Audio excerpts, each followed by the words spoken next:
Salutare tuturor, eu sunt Oana, bine ați venit pe canalul Dulcinele. Videoclipul de astăzi este mai special pentru că avem de sărbătorit. Acum 3 ani, pe 3 martie 2018, începeam călătoria Dulcinele pe YouTube. De asemenea, ca să avem dublu motiv de sărbătoare, de curând am atins pragul de 60.000 de abonați pe acest canal. Această dublă aniversare merită un tort pe măsură, iar eu m-am gândit la tort Medovic. Ați auzit despre acest tort sau ați gustat vreodată? În sfârșit, în continuare o să vă arăt cât de minunat este, cât de ușor se face și cât de potrivit este pentru astfel de aniversări.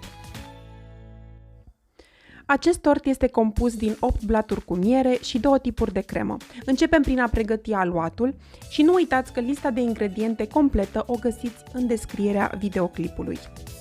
Începem să pregătim aluatul, așadar într-o crăticioară adăugăm miere, zahăr, unt, le topim puțin la foc mic. Nu trebuie să dăm în clocot sau fierte prea mult timp, doar până se topesc cât de cât zahărul și untul. Apoi, după ce s-au răcorit 5-10 minute, începem să adăugăm ouăle unul câte unul și amestecăm bine după fiecare ou.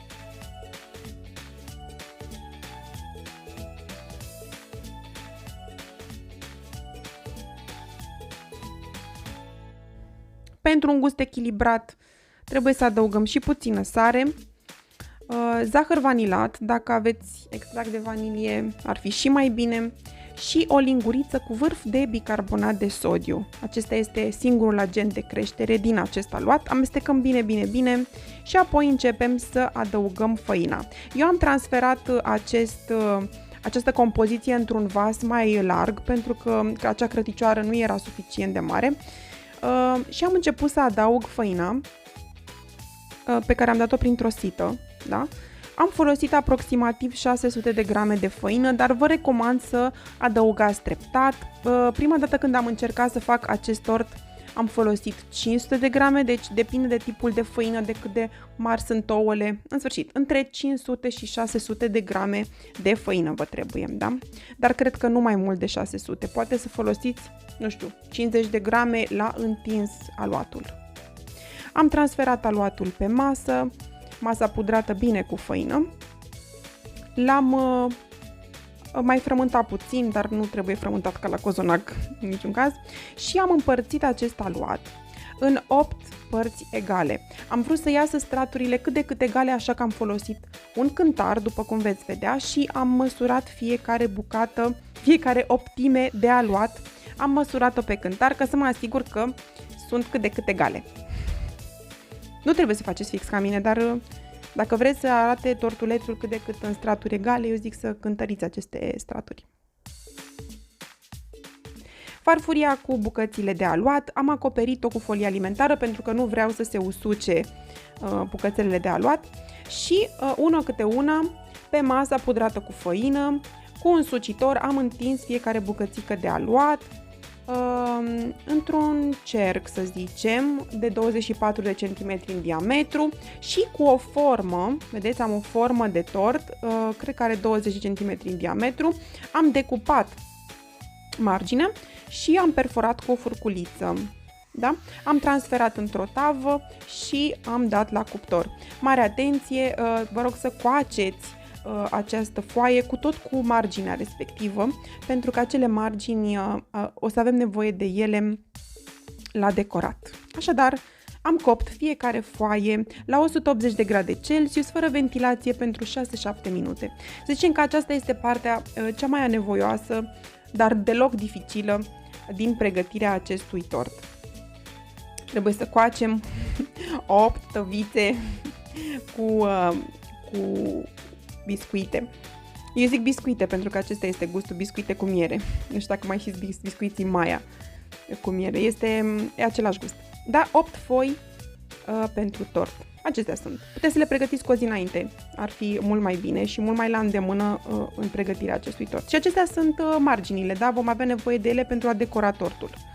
Eu am rămas doar cu jumătate pentru decor, pentru că restul au fost mâncate, efectiv au fost furate de pe farfurie. În continuare vom face crema cu unt. Evident vom avea nevoie de 200 de grame de unt moale, eu am folosit 82% grăsime și 400 de grame de lapte condensat îndulcit. Acest lapte condensat îl puteți găsi în marile magazine, în supermarketuri, în hipermarketuri, cu siguranță sunt foarte multe mărci. Am folosit acest lapte condensat după ce am fiert conserva, da, închisă, sigilată, timp de 2 ore și jumătate. Am fiert-o cu o zi înainte pentru că am avut nevoie ca laptele condensat să arate așa, să arate ca un caramel, are gust de caramel, este senzațional. Îl folosesc nu doar pentru acest tip de tort, ci pentru prăjituri, pentru, nu știu, umplutură de biscuiți, pentru... Ca să fiu sinceră, mănânc și pe pâine simplu, așa. Bun, deci am mixat untul până când a devenit un pic mai pal și și-a mai dublat volumul și am început să adaug laptele condensat caramelizat, să zicem, câte o lingură, am mixat, am mai adăugat o lingură, am mixat iarăși până când am încorporat în unt toată cantitatea de lapte condensat.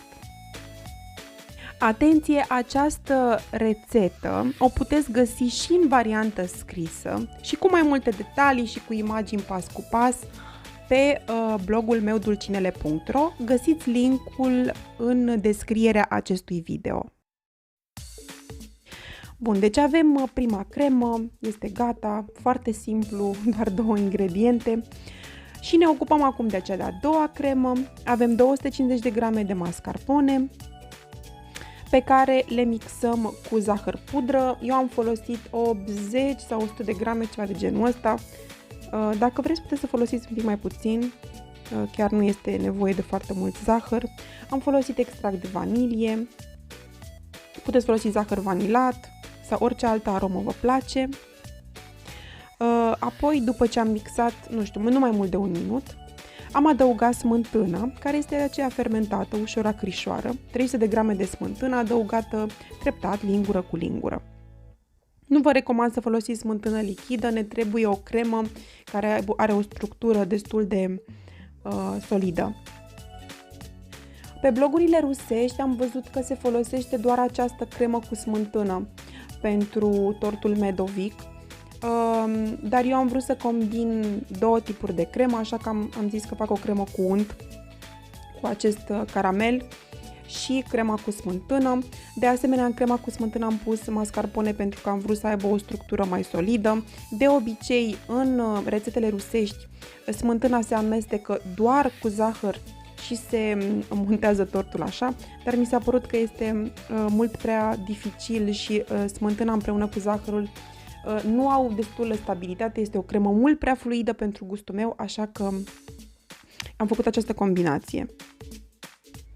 Montarea tortului este cât se poate de simplă, am uns alternativ fiecare foaie de biscuit cu fiecare tip de cremă. Am început cu crema cu smântână, am alternat cremă cu smântână, cremă cu caramel, am încheiat ultimul strat, l-am uns cu cremă cu caramel, am îmbrăcat tortul în cremă caramel și am folosit la decor resturile de biscuit coapte pe care le-am măcinat. Știu că în prima dată când am făcut tortul am adăugat și nucă măcinată, dar desigur puteți face oricum vă place vouă, puteți să decorați cu orice altceva, puteți să faceți cremă de ciocolată și să faceți un decor oglindă sau puteți să-l decorați cu frișcă sau cu fructe sau cu fix ce vă place vouă. Eu l-am lăsat simplu, adică l-am îmbrăcat în acest pesmet din margini de biscuiți. După cum vedeți, nu este foarte complicat, este un tort care arată senzațional, dar nu este foarte greu de făcut. Vă recomand să-l faceți pe bucăți, adică într-o zi fierbeți laptele condensat și faceți biscuitul, apoi în altă zi faceți crema și montajul și, să zicem, a 3-a zi îl serviți. Este un tort care trebuie să stea la rece o perioadă înainte de a fi servit. După cum vedeți, eu am decorat destul de simplu, am folosit biscuiței de la Ikea, sunt aceștia cu litere, i-am uns cu ciocolată, i-am dat cu tot felul de sprinkles și acesta a fost decorul, cât se poate de simplu. Acesta a fost tortul aniversar Dulcinele, abia aștept să-mi spuneți cum vi s-a părut, abia aștept să-l încercați. Este un tort super pentru aniversări.